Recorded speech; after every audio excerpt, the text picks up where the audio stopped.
COVID-19 pandemic spares nobody.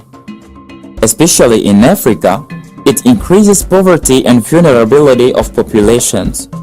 Many have lost their daily jobs that enable them to make ends meet. Others, because of the barrier measures, can no longer freely pursue their activities. This makes life even more difficult and sometimes unbearable. In Togo, despite the government's efforts, poor families still cannot eat their fill. Some households still eat only once a day, while others don't even know if the next day they will find something to eat. In Christian communities, for instance, pastors and church leaders are overwhelmed by the demands of their members. As churches progressively resume activities, some Christians still stay at home because their situation becomes delicate. Often, it is up to the church leaders to provide for the needs of some families because these families are unable to find anything to eat. But unfortunately, the leaders themselves are in need. Actually, a lot of complaints come to my office about how some people are suffering. As a result of that, they are no more coming to church because they lack support, they lack fund to buy food, and some people are going hungry.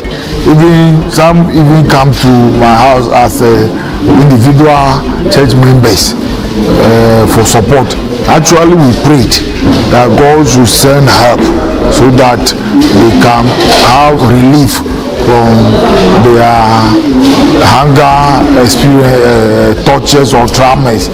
So it's an answered prayer. Nous les pasteurs, ce que nous rencontrons souvent, c'est que des gens arrivent chez le pasteur et on dit il n'y a rien à la maison. Il n'y a rien à la maison,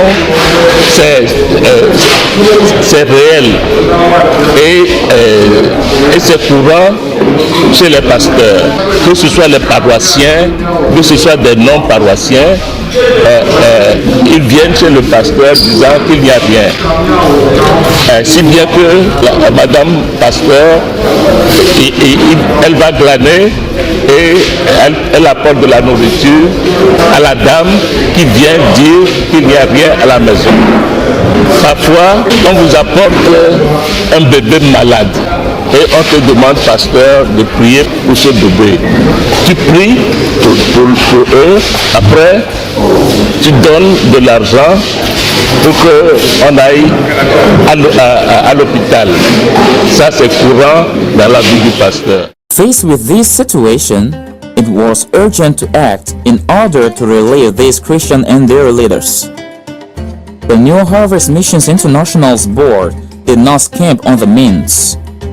They left their American comfort to be at the side of the Togolese Christians.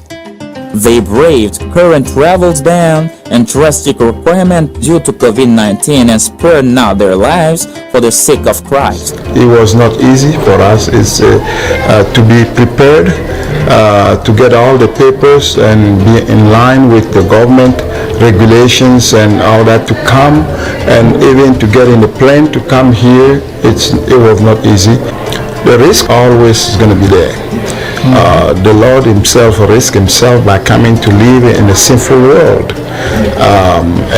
and so yes, it was a serious challenge for us. Well, a lot of people ask you where you're going, you tell them, you say, you're going to go now? And said, well, yeah, we're going to go now. I think that the challenges here are bigger than what we did. There's more. Their daily life is a challenge every day. Ours is not anywhere near the kind of challenge that they have.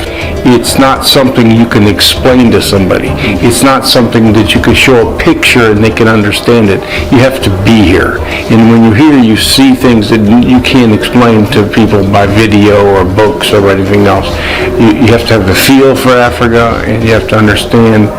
You see what's going on with the people, and you see the poverty, and you try to figure out, well, what can we do to impact this area for good. And so that's why we came.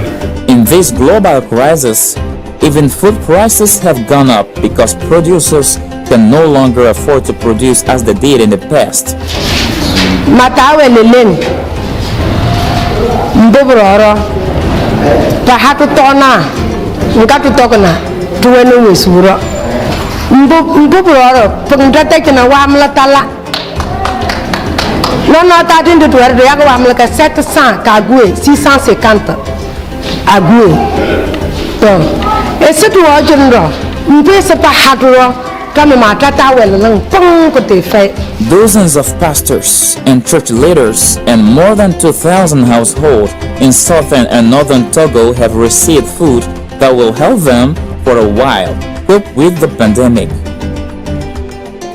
Composed of rice, corn and pasta, these foodstuffs came at the right time to the right publics. Nous voulons dire à nos partenaires qu'ils ont choisi le bon lieu parce que ici dans notre district, il y a beaucoup de besoins et surtout sur le plan alimentaire.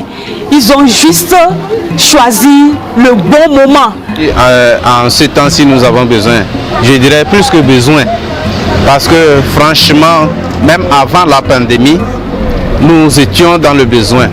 Et avec la crise de la pandémie à coronavirus, le besoin est encore plus accru et vraiment c'est difficilement que nous arrivons à joindre les deux bouts avec nos familles. Vraiment c'est un coup de pouce, c'est un soulagement et un satisfait général pour nous et pour moi en particulier. Un jour j'étais en mission en tournée de visite en famille et j'ai constaté une fidèle, une veuve, et à ma grande surprise, elle me disait, c'était vers 18h, elle disait qu'elle veut se coucher.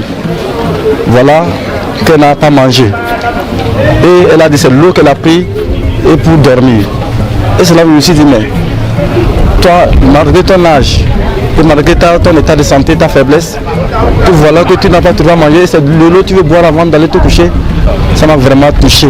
J'étais obligé de courir, aller à la maison pour chercher quelques bols de maïs.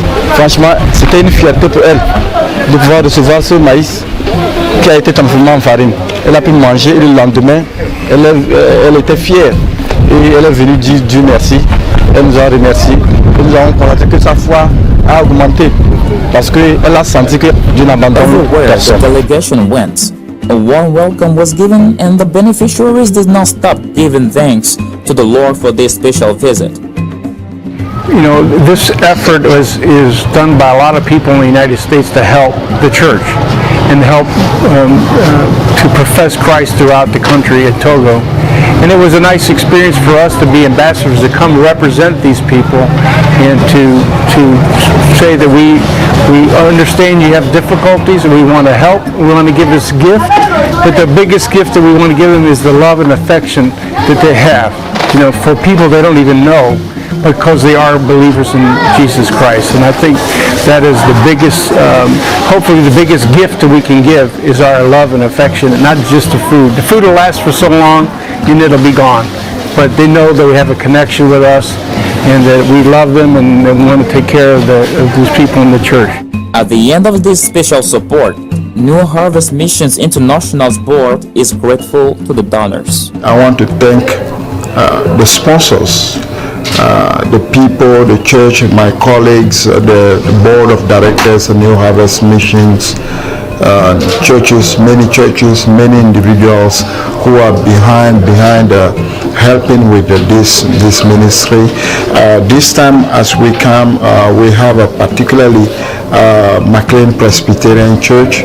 More than 20 years they have been supporting New Harvest Missions and they believe in what we are doing here. So yes, there is a hope here in the church, for the church in Togo.